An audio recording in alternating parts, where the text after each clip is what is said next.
C'est difficile de se présenter soi-même parce que on ne se connaît jamais bien. On ne peut pas être à l'étage et puis se voir dans la rue en train de marcher. Et je préfère laisser le soin aux autres de dire comment ils me perçoivent. Qu'est-ce que la démocratie pour vous? Je crois au peuple. Le peuple, je crois comme une force, comme une puissance. Celui qui sait parler au peuple, celui qui sait avoir la confiance du peuple, peut tout réussir. Mais celui... parler? Non, parler au cœur du peuple. Faire sentir ses idées au peuple. Pas... Comment vous leur faites sentir? Ben, je crois que pour bien parler au peuple, il faut parler des questions qui concernent le peuple. Ben, si nous parlons de la guerre des étoiles, le peuple ne sent pas la guerre des étoiles. Il ne sait pas ce que c'est. Il a d'autres préoccupations. Il veut manger, il veut un logement, il veut du travail, il veut de la santé, il veut l'éducation, il veut des routes. Ça, le peuple le comprend. Et quand vous parlez de cette façon-là, si vous êtes sincère et si vous proposez des solutions, alors là, le peuple vous écoute pour appliquer vos solutions ou pour proposer d'autres solutions. Votre budget national est de 80 milliards et le déficit cette année est de 12 milliards. Votre pays a aussi une grande dette à payer. Comment faites-vous pour vous débrouiller? Eh bien, nous nous débrouillons précisément. C'est vrai que nous avons un budget qui est très faible. C'est vrai que c'est l'un des plus faibles d'Afrique. C'est vrai que nous avons un déficit et que nous avons une dette extérieure à assumer. Nous nous en sortons d'abord en limitant nos dépenses. Plus vous avez de besoins, plus vous devenez pauvre. Moins vous avez de besoins, plus vous êtes riche. Donc nous limitons nos besoins, nous diminuons les besoins. Toutes les dépenses de prestige, nous employons à les supprimer. Quelles dépenses de prestige? Par exemple, les voitures de luxe, nous les supprimons. La patou la mort! La patou la mort! Les ministres chez nous ne voyagent pas en classe première dans les avions, c'est en classe économique. Et ça leur permet d'arriver en même temps que ceux qui sont en première. Ce sont des économies. Les réceptions, les salaires, tout cela amène des moyens pour nous de réduire le train de vie de l'État. Le peuple souffre plus que nous. Donc, si nous voulons vivre avec le peuple, il faut que nous commencions par nous imposer un minimum de rigueur.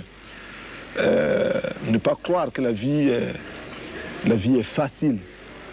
Elle est facile pour nous parce que nous sommes des fonctionnaires, parce que nous avons des salaires, parce que nous avons des postes élevés. Mais malgré tout, nous devons faire un effort pour regarder derrière nous comment vivent les autres.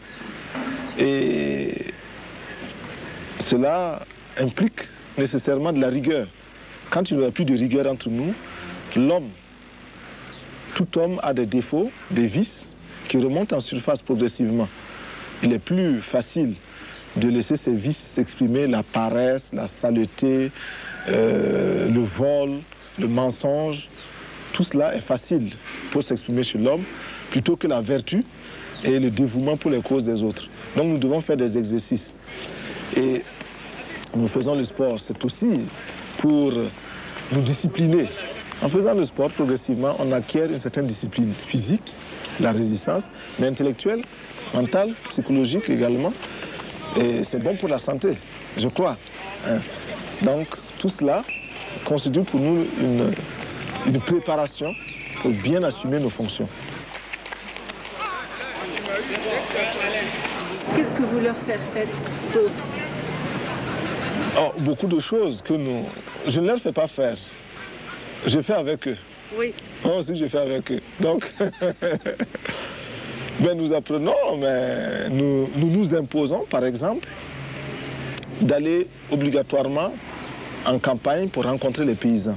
Dans notre pays, le gouvernement était à Ouagadougou. Les ministres allaient en France, à Paris, ou bien de temps en temps à New York. Voilà. C'était la direction de voyage des ministres. Maintenant, nous demandons à chacun d'aller rencontrer les paysans en campagne, vivre avec eux. ça, c'est très fatigant, c'est très difficile. Nous essayons de comprendre leurs conditions. Mais également, nous savons que nous avons des faiblesses, nous avons des limites, des carences, et nous essayons de nous former. Par exemple, nous allons à l'école, nous apprenons l'anglais, nous apprenons l'informatique. Nous sommes dans un petit pays assez pauvre et nous dépensons chaque année beaucoup d'argent pour importer des articles divers de l'étranger. Cela nous coûte excessivement cher. Il nous apparaît comme une contradiction le fait d'importer ces articles qui coûtent très cher et d'entretenir chez nous le chômage. Et c'est pourquoi nous essayons d'organiser le CFR-Blantier pour les amener à connaître un emploi, un métier qu'ils possèdent bien. Et ainsi, ils produiront des ustensiles, des articles qu'ils pourront vendre et qui pourront leur procurer des revenus substantiels.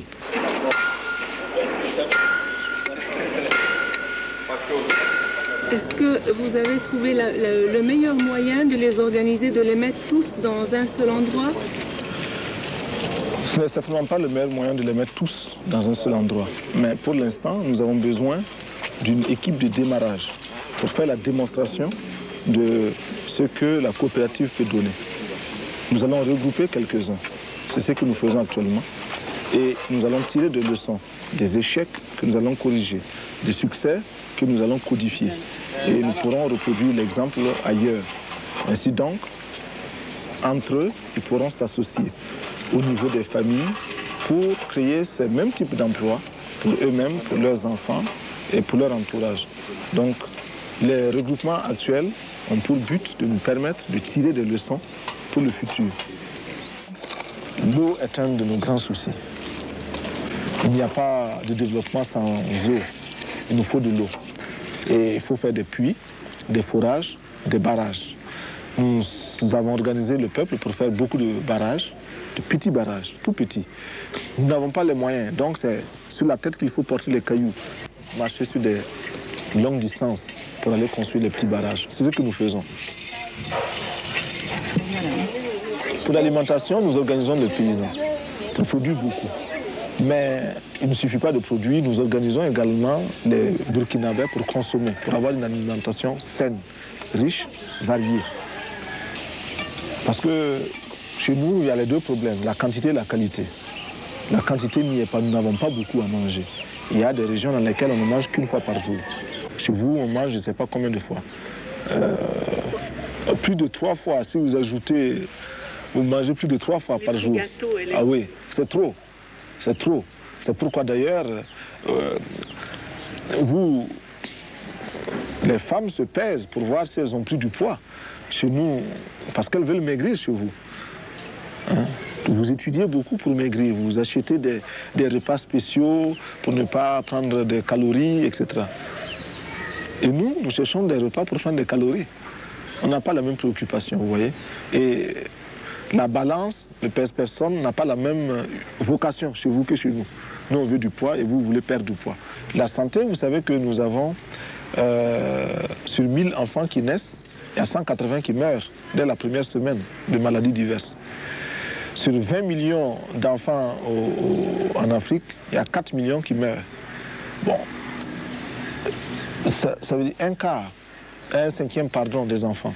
Ça veut dire que quand vous avez 5 enfants dans votre famille là-bas, en Suède, il faut tuer un enfant dès la première semaine. Donc, si vous voulez comprendre les statistiques en Afrique, dès que vous arriverez en Suède, dans toutes les maternités, vous faites tuer un cinquième de tous les enfants. Comme ça, vous allez bien sentir la réalité africaine. Vous allez voir le nombre de femmes qui seront en deuil. Vous comprendrez, c'est ça que nous vivons tous les jours. Jusqu'à l'âge de 6 ans, nous perdons à peu près, sur ces 1000 enfants, nous perdons à peu près 300 enfants qui meurent de maladies diverses, tétanos, méningite, rougeole, etc., etc. Des enfants qui meurent. Bon, il reste quoi? Il reste à peine 500 enfants. Sur ces 500 enfants, il y a combien qui vont aller à l'école? Nous avons à peine, 55 enfants qui peuvent aller à l'école sur 500 enfants. Alors vous vous rendez compte, c'est un problème qu'il faut résoudre, un problème très sérieux. Nous avons pu pousser ce chiffre-là à 22%, ce qui fait que sur 500 enfants, il y a quand même 102 enfants qui peuvent aller à l'école, mais il reste toujours 400 enfants qui ne savent pas lire, qui ne savent pas écrire, qui sont comme des aveugles dans la vie. Or, la vie moderne, tout est écrit. Alors, il faut résoudre ce problème également. Nous pensons que le financement extérieur ne doit pas apparaître comme une solution miracle à tous nos problèmes économiques. Oui, il faut le financement extérieur, mais il faut d'abord commencer par travailler soi-même. Et si on ne travaille pas, des solutions comme celle du FMI apparaissent comme des solutions de facilité. Et dès qu'on a une petite difficulté, on court au FMI. Dès qu'on a une petite difficulté, on court au FMI. Ceci est une mauvaise chose. Deuxième élément très important aussi, c'est que nous avons l'impression que chaque fois qu'on nous pose des conditions, au niveau du FMI par exemple, c'est pour créer d'autres conditions. On nous dit, nous sommes prêts à vous accorder tel financement à condition que vous fassiez telle chose. Nous acceptons ces conditions, nous remplissons ces conditions. On nous amène encore d'autres conditions. On nous amène encore d'autres conditions. Cela devient troublant. Alors, quels sont les pays où le FMI a réussi? Quels sont les exemples où le FMI est parti et cela marche très bien? Nous n'en voyons pas. Vous avez dit non à l'aide alimentaire. Pourquoi? L'aide alimentaire que nous avons reçue, malheureusement, au lieu de nous aider à nous développer, nous a maintenus dans une mentalité d'assister. Chaque jour, on tend la main pour demander à manger. Ça, c'est mauvais. Deuxièmement, l'aide alimentaire fait que les paysans de chez nous qui auraient pu produire ne peuvent plus produire parce que quand ils produisent, ils n'arrivent plus à vendre. C'est les surplus des paysans des autres pays qu'on nous amène ici. Nous, nous demandons autre chose. Celui qui veut nous aider vraiment peut nous donner des charrues ou des tracteurs, des engrais, des insecticides, des tuyaux, des arrosoirs, des barrages, des forages. Voilà, ça c'est de l'aide alimentaire. Mais celui qui nous amène les sacs de blé, de mil, de maïs ou du lait, celui-là ne nous aide pas.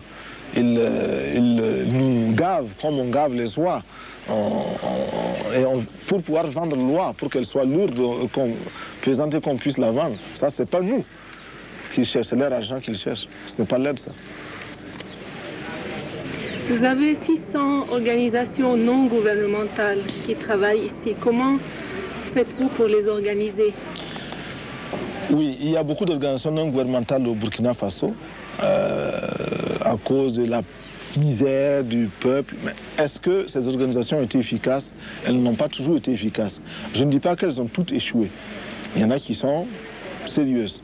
Mais il y a beaucoup qui ne sont pas du tout sérieuses, qui viennent ici simplement pour offrir des vacances à quelques jeunes gens européens qui sont fatigués de l'hiver ou qui sont fatigués de la vie grisâtre de l'Europe et qui recherchent un coin plus ou moins exotique. Et puis, il y a derrière cela des lobbies qui s'organisent pour avoir beaucoup d'argent. On va demander à des vieilles femmes de donner un peu de sous pour aider les pays pauvres. Et elles sont sincères, ces vieilles femmes, elles donnent leur argent. Mais elles ne savent pas qu'une partie profite à ces politiciens qui sont des voleurs. Mais les organisations que nous avons ici, nous les avons regroupées au niveau d'un bureau que nous appelons le bureau de suivi des organisations. Ce bureau est logé à la présidence. Parce que nous avons constaté que les organisations non gouvernementales arrivaient avec leur argent et étaient exploitées par les dirigeants nationaux, lesquels dirigeants les obligeaient à investir dans tel ou tel village en fonction des électeurs qu'ils ont là-bas. Ils ont des électeurs dans un village, c'est là-bas qu'ils vont faire les puits, les forages. Même s'il y a déjà 20 puits, ils partent. Alors qu'il y a un village à côté qui n'a pas de puits, on ne part pas là-bas parce que ce n'est pas des bons électeurs. Bon, cela, nous l'avons combattu. Également, les dirigeants imposaient aux organisations d'embaucher leurs cousins, leurs frères, leurs sœurs. C'est du népotisme. Nous avons combattu cela. Mais les organisations elles-mêmes ont des défauts. Les Allemands viennent, ils essaient un forage ici, ça ne marche pas. Ils partent. Quand les Français arrivent, ils ne disent pas aux Français, c'est pas la peine de commencer, parce que le sol n'est pas bon. Ils les laissent pour échouer. Donc c'est la concurrence entre Allemands, Français, Italiens, quoi. Bon, nous ne voulons pas de cela. C'est nous qui perdons. Pour défendre l'indépendance, c'est un combat de tous les jours.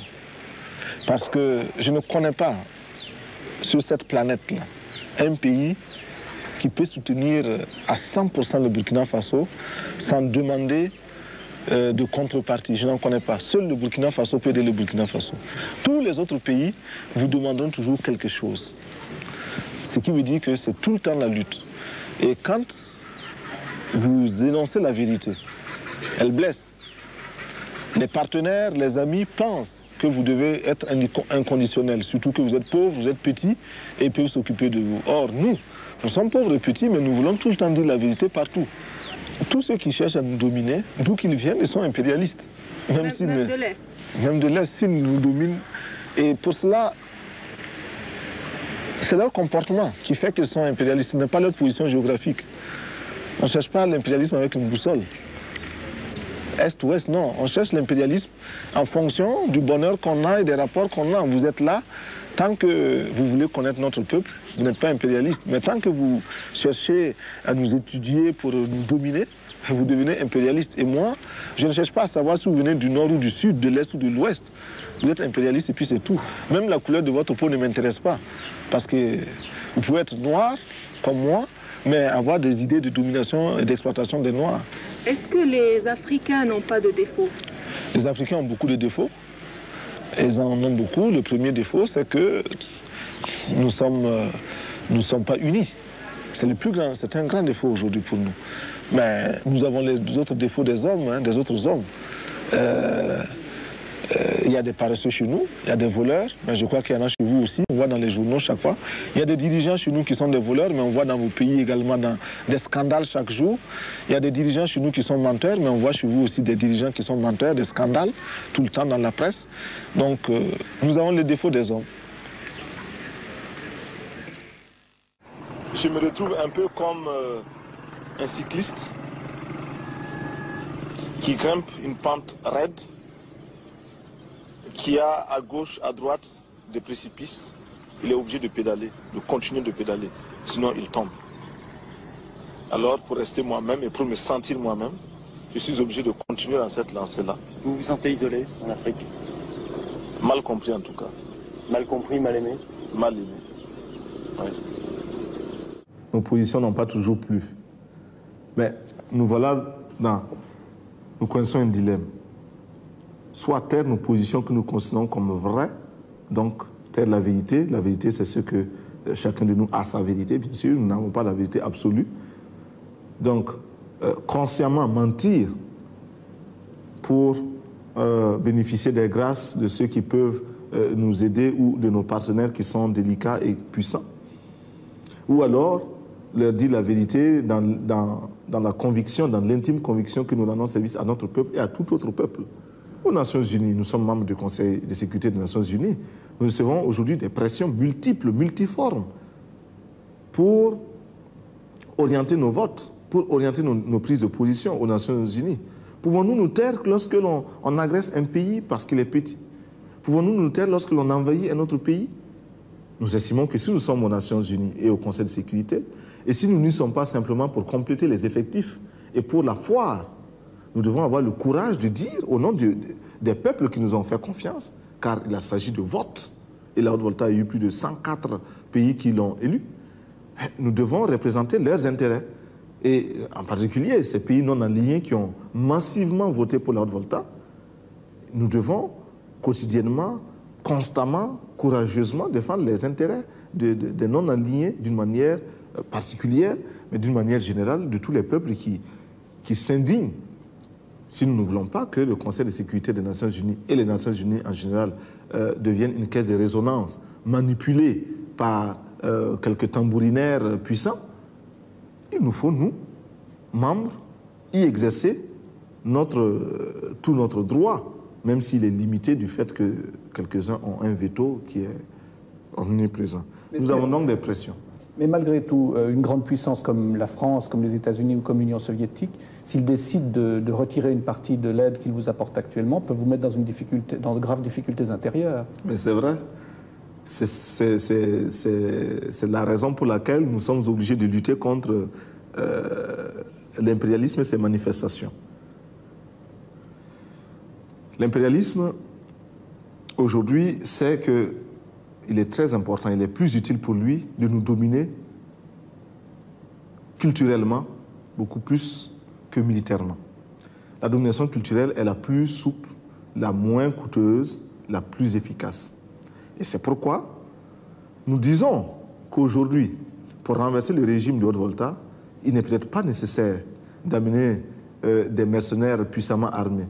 Il suffit simplement d'interdire l'importation du champagne ou du rouge à lèvres, je ne sais pas, ou des vernis à ongles. Cela suffit à nous renverser. Parce que la petite bourgeoisie aujourd'hui est convaincue qu'elle ne peut se passer de ces produits-là. Eh bien, il nous faut travailler à décoloniser les mentalités. Nous travaillons à reconditionner notre peuple, à accepter de vivre tel qu'il est, à ne pas avoir honte de ces réalités, à s'en contenter et même à s'en glorifier.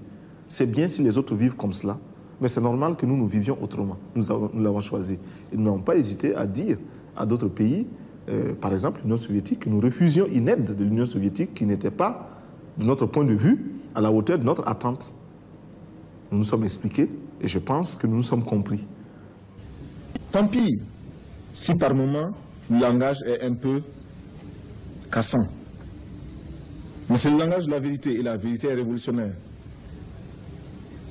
Nous pensons aussi que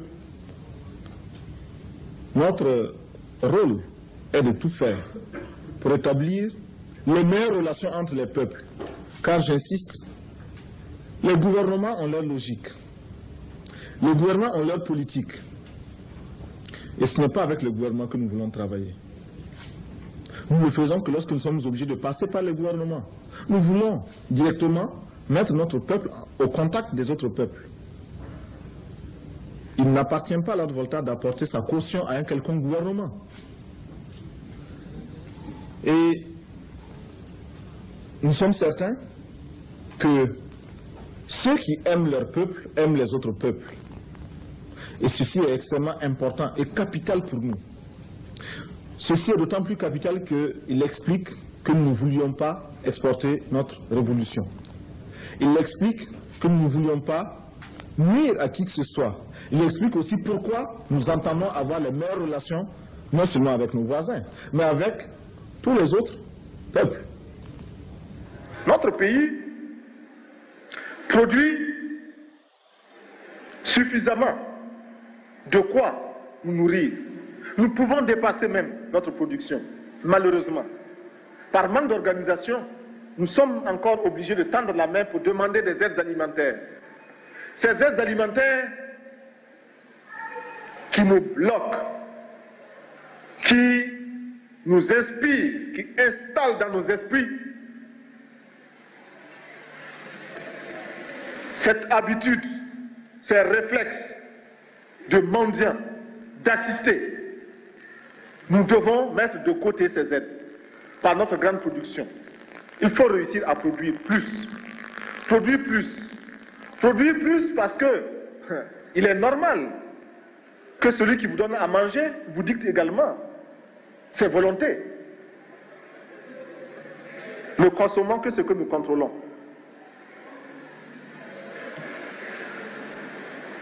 Il y en a qui demandent mais où se trouve l'impérialisme? L'impérialisme, regardez dans vos assiettes, quand vous mangez les grains de riz, de maïs, de mil importés, c'est ça l'impérialisme, n'allez pas plus loin. N'allons pas plus loin. Qui ici ne souhaite pas que la dette soit purement et simplement effacée?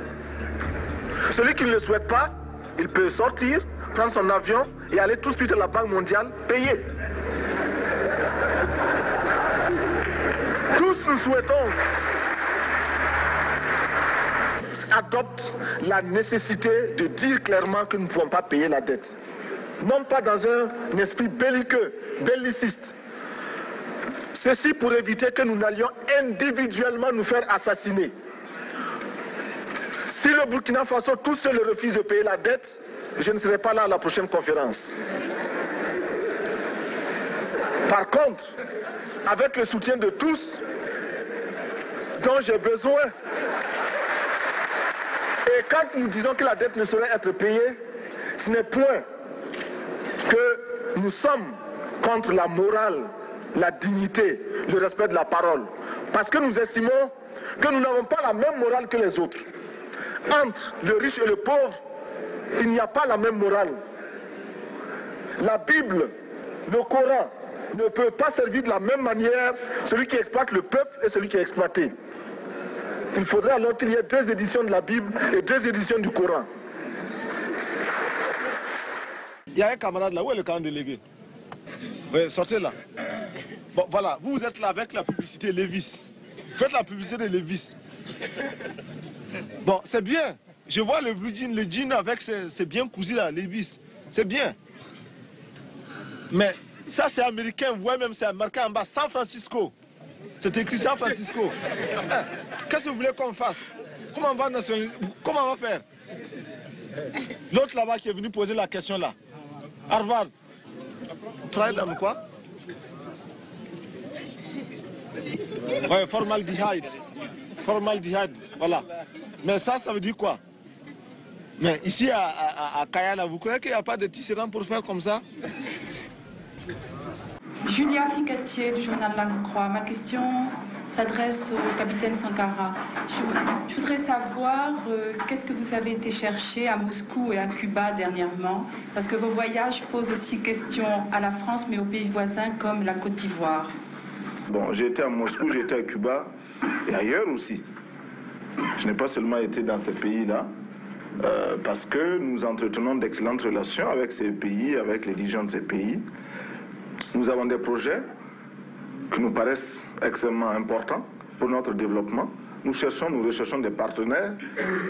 Si un pays plus proche peut nous éviter un long déplacement jusqu'à Moscou, nous ne voyons absolument aucun inconvénient. Personne ne m'a offert une aide que j'ai refusée. Je ne crois pas.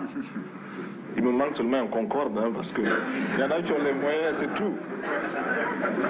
La politique africaine de la France, nous la trouvons très française. C'est-à-dire? C'est-à-dire qu'elle ressemble aux autres politiques françaises. Hier, la France était dans tel ou tel pays d'Afrique pour soit maintenir un chef, un dirigeant, un ratelé, soit pour débarquer d'une caravelle, un autre que l'on emportait avec soi. Aujourd'hui encore, la France procède ainsi. Je suis comme lui. Il dit ce qu'il pense, je le dis aussi. Et je trouve que dans un certain nombre de ses jugements, il a le tranchant d'une belle jeunesse et le mérite d'un chef d'État totalement dévoué à son peuple. Et moi, j'admire ses qualités qui sont grandes, mais il tranche trop aussi. Il va plus loin qu'il ne faut, à mon avis, qui me permette de lui parler du haut de mon expérience. La révolution, si elle promet un avenir radieux, elle part d'abord de sacrifices permanents. Et ces sacrifices, nous sommes décidés à les assumer. Et nous formons quotidiennement notre peuple à les accepter. Nous savons qu'ils sont lourds, très lourds. Ces sacrifices, nous avons demandé aux fonctionnaires de renoncer à une partie de leurs indemnités, parce qu'ils sont des privilégiés. Cela, vous vous en doutez, ne peut pas être bien accueilli partout. Ces sacrifices, nous demandons aux Voltaïques de se mobiliser. Si ailleurs, si dans certains pays, on a pu détourner un fleuve, en Volta, nous pouvons bien le faire parce que nous avons des bras aussi vigoureux. Ces sacrifices, nous les imposons au gouvernement, aux membres du gouvernement auxquels nous imposons un rythme de vie, un train de vie très modeste. Nos ministres ne sont pas autorisés à voyager en classe première, en première classe dans les avions. Ils prennent les classes touristes. Et même quand il est possible de les faire voyager par les avions charter, nous le faisons. Nous avons suspendu pour une longue période les brasseurs d'air, l'air conditionné dans les bureaux, etc. Nous avons supprimé les indemnités des ministres, du président, etc. Nous les avons tous ramenés à leur salaire d'instituteurs quand ils étaient instituteurs, de professeurs, de médecins ou de capitaines, dépouillés de toutes autres indemnités. Camarades, il faut enterrer tous les ennemis du peuple. Il faut enterrer tous les défauts qui empêche le peuple de se libérer, qui empêche le peuple de construire son bonheur. Si depuis 20 ans, chaque week-end, les femmes puisaient de l'eau comme elles le font, il y a longtemps que nous aurions rempli 20 barrages à Pau. Le pays n'est pas pauvre. Au contraire, il y a des ressources. En vous mettant au travail pour construire ces 20 villas, en vous mettant à la tâche, vous avez décidé de vous prouver à vous-même que vous êtes capable de transformer la réalité de cette ville de Pau. En effet, vous pouvez la transformer, cette réalité.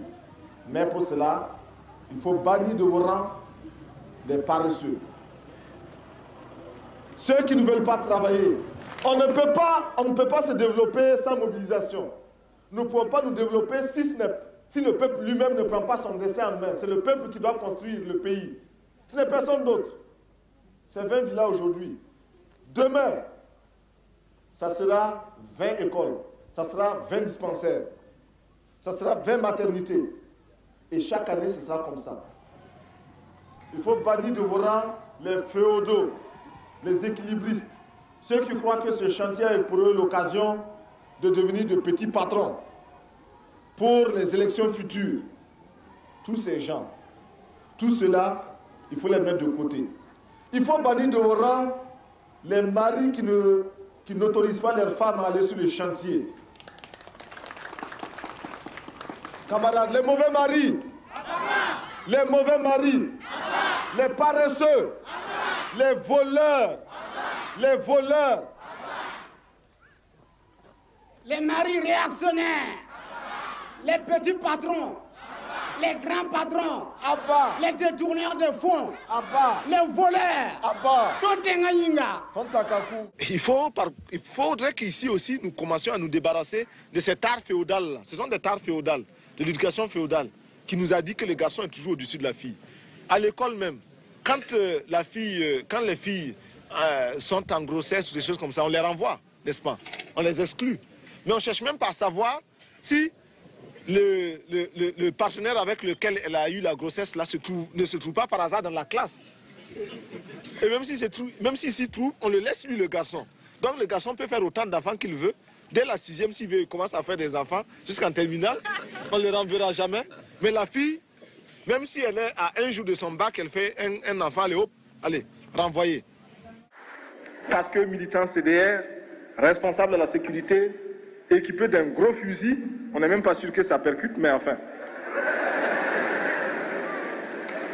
À l'heure où le couvre-feu était à 19h, à 19h moins 10, il se pointe chez la camarade et commence à dire aux rivaux, aux autres candidats, mais c'est l'heure bientôt, hein. Il faut partir. Il faut partir. Si vous ne partez pas, on vous enferme. Et oui, il y en a qui ont demandé que le couvre-feu soit maintenu pour qu'il puisse régner. Eh bien, nous avons levé le couvre-feu pour que nous soyons tous à égalité. Et ceux qui doivent échouer par leur incapacité échoueront.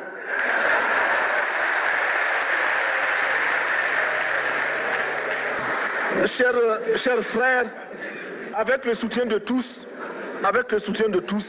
nous pourrons faire la paix chez nous. Nous pourrons également utiliser ces immenses potentialités pour développer l'Afrique, parce que notre sous-sol sont riches.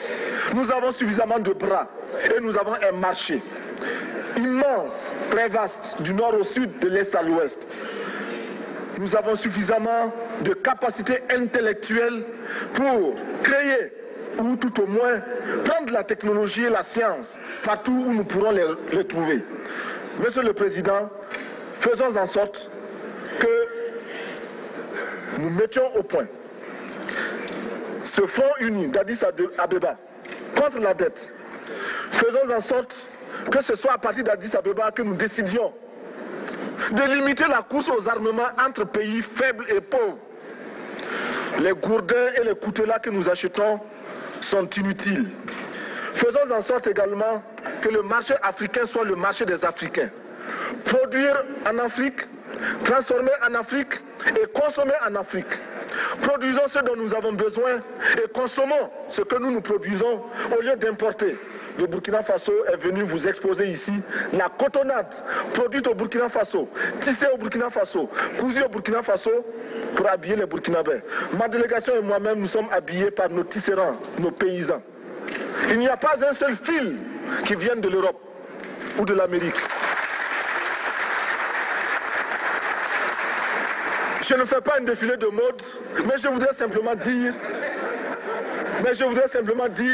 que nous devons accepter de vivre africain. C'est la seule façon de vivre libre et de vivre digne. Je vous remercie, Monsieur le Président. La patrie ou la mort, nous vaincrons.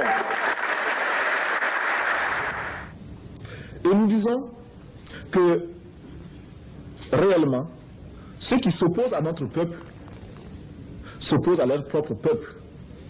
Il n'y a qu'à bien regarder et l'on s'apercevra que l'impérialisme tentaculaire qui tente de continuer son action ventouse sur la Haute-Volta, cet impérialisme-là fait déjà du tort dans la zone géographique où il évolue. Ceux qui n'aiment pas le peuple voltaïque, ceux qui s'opposent au peuple voltaïque, de quelque façon que ce soit, sont ceux-là qui font du tort à leur propre peuple et veulent le maintenir sous leur domination. Domination évoluée ou domination primaire, mais domination quand même. Les peuples du monde entier ont le même combat à livrer pour la justice sociale, pour la liberté, pour la démocratie. Et s'il y a bien un message que nous souhaitons faire passer ici en France, avant de quitter Paris, c'est bien celui-là. Le peuple français peut trouver en nous, peuple voltaïque, un peuple ami, un peuple qui combat les mêmes ennemis que lui. Parce que ceux qui sont exploités en France sont les mêmes qui sont exploités en Volta. Et ceux qui souhaitent se libérer de toutes les formes de domination en Volta existent également en France. Quand on a une arme qui peut cracher le feu et la mort, et que l'on peut recevoir des ordres en se mettant en garde à vous devant un drapeau, sans savoir à qui profite cet ordre, à qui profite ce fusil, eh bien, on devient un criminel en puissance qui n'attend que le déclic pour semer la terreur autour de soi. Et combien de militaires sont en train de tourner dans tel ou tel pays, sur tel ou tel champ de bataille, d'amener désolation et crime, mais sans comprendre qu'ils sont eux-mêmes en train de combattre des hommes, des femmes qui luttent pour les mêmes idéaux que s'ils en avaient conscience.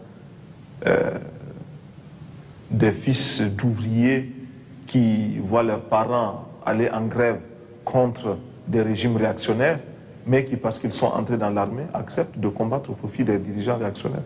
Cela existe. Donc, un militaire sans formation politique, idéologique, est un criminel en puissance. Nous avons donc nous refaisons notre service national. Au lieu de 18 mois, il sera maintenant de 12 mois. Mais au lieu d'être simple, exclusivement militaire, le métier des armes, 18 mois, et après on en garde certains, les autres sont renvoyés. Non, ce sera un service où il faudra apprendre bien sûr le maniement des armes pendant un certain temps, une période donnée, mais une autre période, à peu près les 3/4 du temps du service, ces 3/4 seront consacrés à la production, sous l'encadrement militaire bien sûr. Pourquoi nous faisons cela? D'abord, nous disons que la défense du peuple incombe au peuple. Et il faut que le peuple se mobilise, il faut que le peuple soit en armes, car nos ennemis sont nombreux, tout le monde n'acclame pas la révolution voltaïque, et tout le monde n'a pas entré la hache de guerre contre nous. Et aussi, nous estimons qu'il n'est pas question de confier la défense du peuple à une minorité, si spécialisée soit-elle. Non, c'est le peuple qui se défend. Et c'est le peuple qui décide de faire la paix quand il ne peut plus poursuivre la guerre. C'est le peuple qui décide du budget de l'armée, c'est le peuple qui décide de ce que doit être l'armée. Il ne faut pas qu'il y ait une armée, une aristocratie au-dessus du reste du peuple. Nous voulons casser cela. Et même nos galons, nous voulons transformer tout cela pour que l'armée, enfin le militaire se fonde dans son peuple. Mais les militaires voltaïques auront à produire, à participer à la production agricole, plus tard industrielle, et d'une manière générale à la vie économique. Et déjà, nous enregistrons des succès, des résultats très positifs dans toutes les casernes, répondant à un mot d'ordre que nous avions lancé il y a un certain nombre, il y a quelques mois. Les militaires se sont mis à construire des poulaillers et procèdent à un élevage des poulets qui est de plus en plus intéressant. Quelle était la consigne pour les soldats? La consigne était un quart de poulet par militaire et par semaine. C'est un minimum. Nous savons que si ce quart de poulet par militaire et par semaine est réalisé, il y a une amélioration de l'alimentation.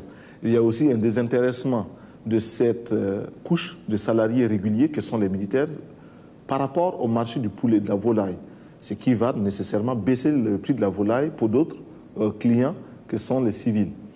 Et puis, l'effet d'entraînement, c'est que le militaire qui le fait pour lui-même, qui le fait parce que son chef lui a donné l'ordre de le faire, sera tenté de le faire pour lui-même à domicile. Et puis, forcément, cela fera tache d'huile. Bon, du reste, déjà, certains militaires ont estimé que ce mot d'ordre, un quart de poulet par militaire et par semaine, n'est pas suffisant. Et ils font un demi-poulet, et il y en a même qui prétendent qu'ils feront un poulet par militaire et par semaine. Nous ne demandons que cela, parce que la révolution, c'est aussi vivre dans l'opulence, c'est vivre dans le bonheur, mais le bonheur et l'opulence pour tous, non pas pour quelques-uns.